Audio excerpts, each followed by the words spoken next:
We don't sing the hymn that often at Tapestry, but Standing on the Side of Love is a beloved hymn in Unitarian Universalist congregations. It's partly because it's an awesome song with a contemporary melody, but the other reason it's so popular is because of where it was inspired. Standing on the Side of Love was written by the UU composer, the Reverend Jason Shelton.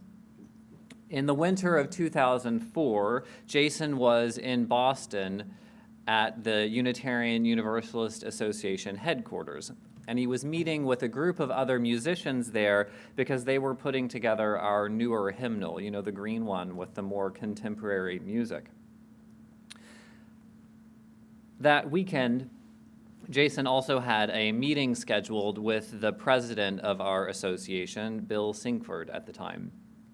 And just as he was getting into Bill Singford's office, there was this flurry of phone calls and conference calls and chaos in the office because then President Bush had just called for a constitutional amendment banning same-sex marriage. Now, same-sex marriage was a huge issue in 2004, especially in Boston. Our UUA headquarters had hung a giant banner outside of its wall that faces the Massachusetts state capitol that says civil marriage is a civil right. Just 2 weeks after this meeting, Massachusetts became one of the first states in the U.S. to allow same-sex marriage.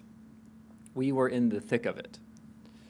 So as Jason was sitting in Bill Singford's office, another staff person came in to discuss talking points on the issue. And at some point in the conversation, Bill said, "We stand on the side of love."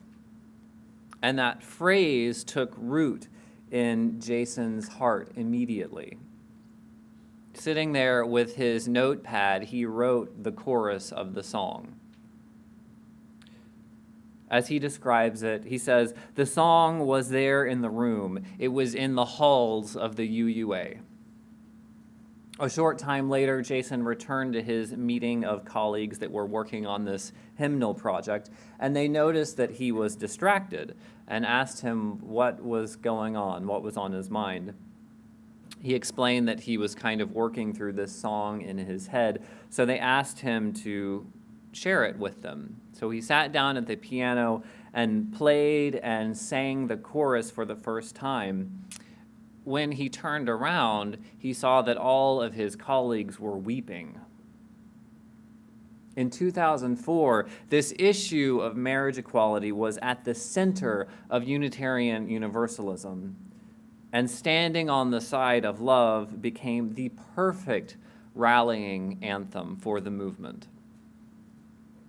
Probably 2 years later, that song was turned into a huge publicity campaign for our justice movements that swept the country.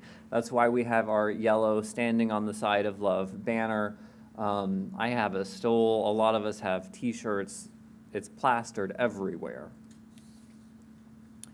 Sometimes in social justice circles, we UUs are known as the people in yellow, because we show up in mass in our yellow T-shirts. It's an amazing hymn, and it has prompted this great PR strategy for social justice. But today's sermon isn't called Standing on the Side of Love, it's called Answering the Call of Love. In these past 2 years, Reverend Jason Shelton has changed the title and the lyrics of his song to Answering the Call of Love. He chose to make that adjustment because the community of people with disabilities pointed out that the song made them feel marginalized. Standing on the side of love excluded them from the justice work that is so central to our faith. Jason has been very outspoken about this commitment to change. What it comes down to for him is the difference between intention and impact. The original intention certainly wasn't to exclude anyone. It was written to rally people together. But the impact was different. The impact of the song made people feel excluded. And Jason has explained, and we are slowly learning to hear, that the impact of our words matters more than their intent. The impact matters more than the intent. So if our words are experienced as hurtful, especially by a community that finds them that way, then it's time for us to adjust our words so that the impact can align better with what we meant to begin with. Slowly but surely, congregations are changing the lyrics to the hymn, and this Sunday is actually the first Sunday that Tapestry is singing the updated version as our closing hymn together. I wanted to talk about this song today for a few different reasons. One is to talk a little bit about ableism. We don't talk about it a lot here at Tapestry. In its simplest terms, ableism is discrimination or prejudice against people with disabilities, whether they're physical disabilities or cognitive disabilities. Most of us are on board with that. We know that it's not okay to ridicule people or to restrict them from participation. Like other isms, though, this isn't just about overt actions. Ableism depends on assumptions and things that we don't even think about. Another definition for ableism that's probably more useful goes like this. Ableism is ideas, practices, and institutions that presume able-bodiedness and in so doing marginalize people with disabilities. I'm going to read that one more time. Ableism is ideas, practices, and institutions that presume able-bodiedness and in so doing marginalize people with disabilities. It's not just about actively rejecting people. It's the assumption that the normal way of being is able-bodied. The great irony in that, of course, is that all of us at some point in our life will depend on assistance or accommodation to achieve our daily needs. Our temporarily abled bodies at some point will be disabled. Ableism is real, it's pervasive. It's not something that we talk a lot about at Tapestry. I have a sense that we're doing an okay job, but feedback is always welcomed. The other reason that I wanted to talk about this song is because what it brought up at our General Assembly back in June. Remember, there's a whole lot more to this than the words of the song that we'll sing in a little bit. The words "standing on the side of love" are plastered everywhere, on coffee mugs and bumper stickers and banners on buildings. This year at General Assembly, we had a long conversation about this, a big conversation. I mean, like 2,000 people in a room talking about it for about an hour.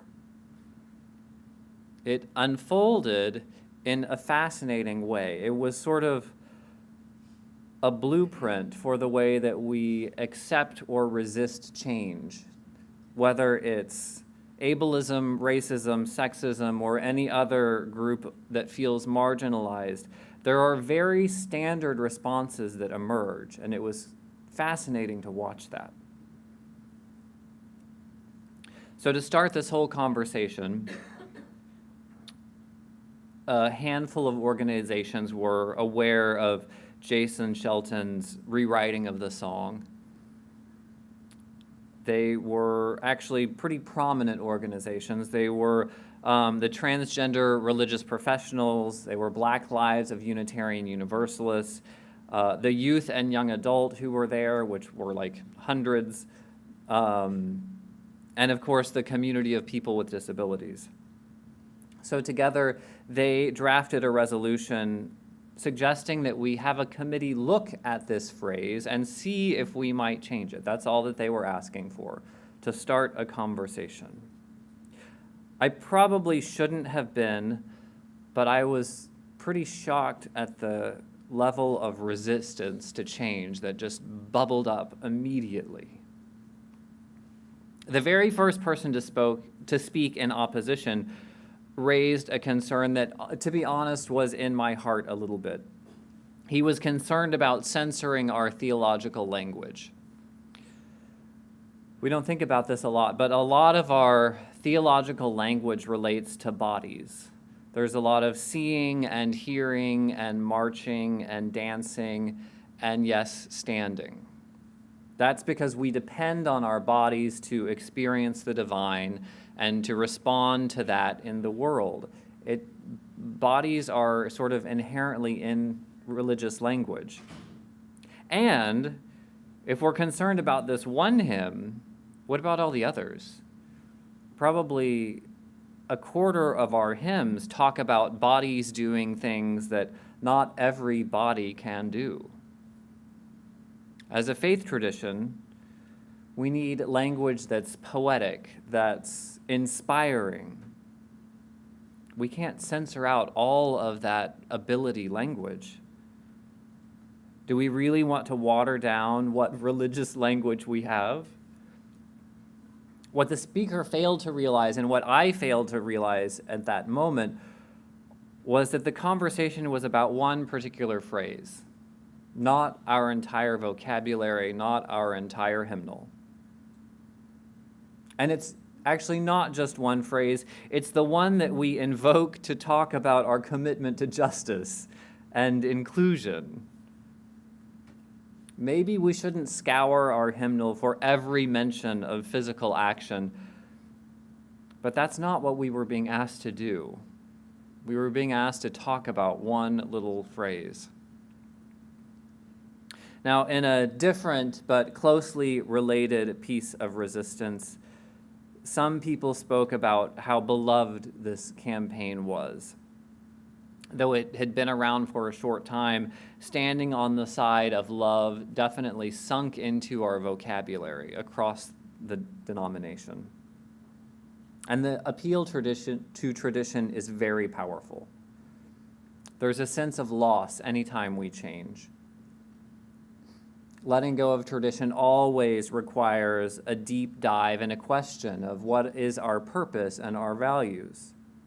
Is this thing that we're being asked to give up central to our mission and our identity? What might this cost us?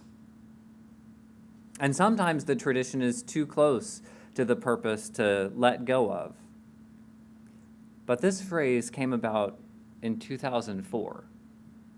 It didn't have that kind of claim on us.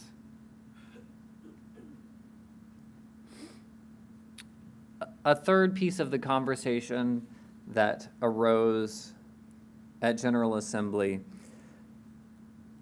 I'm going to call the dissenting minority voice. I'm sure there's a word for this, I just don't know what it is, but I said, I have seen this before. I'm talking about the Latinos for Trump, the women who support sexist policies, or the gay conservatives. In our discussion at General Assembly, 2 people with disabilities spoke out against the resolution to consider reframing standing on the side of love.